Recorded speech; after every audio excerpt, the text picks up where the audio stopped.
In a small village nestled between the mountains of East Africa, there lived a young girl named Amina. Her family was of the Gikuyu tribe, known for their deep connection to the earth, their ancestors, and the spirits that roamed the land. Amina was like any other child, playful, curious, and full of life. But one fateful night, after a powerful thunderstorm, Amina's life would change forever. Amina's grandmother, a revered elder, had always spoken of the eyes of the ancestors, a mystical gift bestowed upon those chosen to bridge the living and the dead. She would tell tales of the spirits who lingered, watching over the living, offering guidance and wisdom. But Amina never thought much of these stories. Until the storm. That night, as the wind howled and the trees bent under the force of the storm, Amina heard a strange whisper calling her name. It was soft at first, like a distant hum. But then, it grew louder, until it filled her entire mind. She followed the sound, leaving her home and venturing into the thick forest. There, beneath an ancient baobab tree, a spirit appeared to her. It was the spirit of her grandmother, but she looked different. Her skin glowed with a soft light, and her eyes were filled with an otherworldly depth. Amina, the spirit said, "You have been chosen. The eyes of the ancestors have awakened in you." From that moment, Amina could see beyond the veil. She could see the spirit of the departed walking among the living, feel their emotions, and hear their whispers. The power was both a gift and a burden.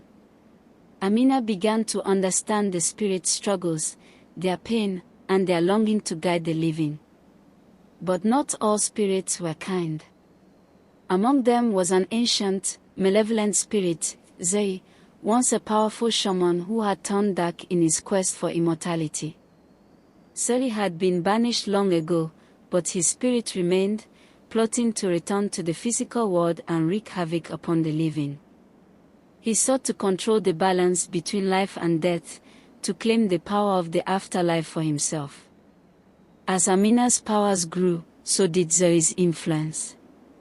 He began to haunt her dreams, appearing as a shadowy figure with glowing red eyes. He taunted her, telling her that the power she had was not hers to wield, that she would never be able to control the spirits, and that she would fail. But Amina's grandmother, whose spirit lingered within her heart, continued to guide her. "Trust in the spirits, child," her grandmother's voice echoed in Amina's mind. "You are stronger than you know. The ancestors are with you." Amina soon learned that to defeat Zoe, she would need to face him in the spirit world, a realm where the living had no power. Armed with her courage and the wisdom of her ancestors, she ventured into the spirit realm, a place where the air was thick with mist, and shadows danced around her.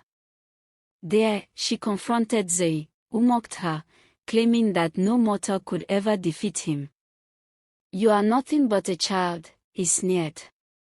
"I have mastered the afterlife. You cannot stand against me." But Amina, with the spirit of her ancestors standing by her side, realized that the true power lay not in control, but in balance.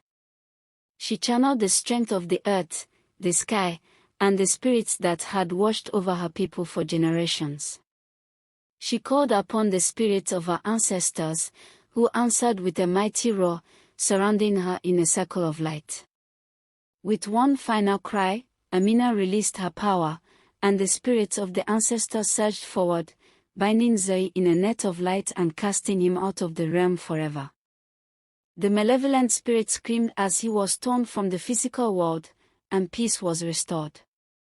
Amina returned to the village, her powers now fully realized.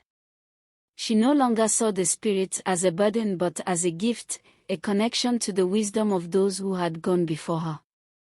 She became a wise elder in her own right, helping her people navigate the world of the living and the dead.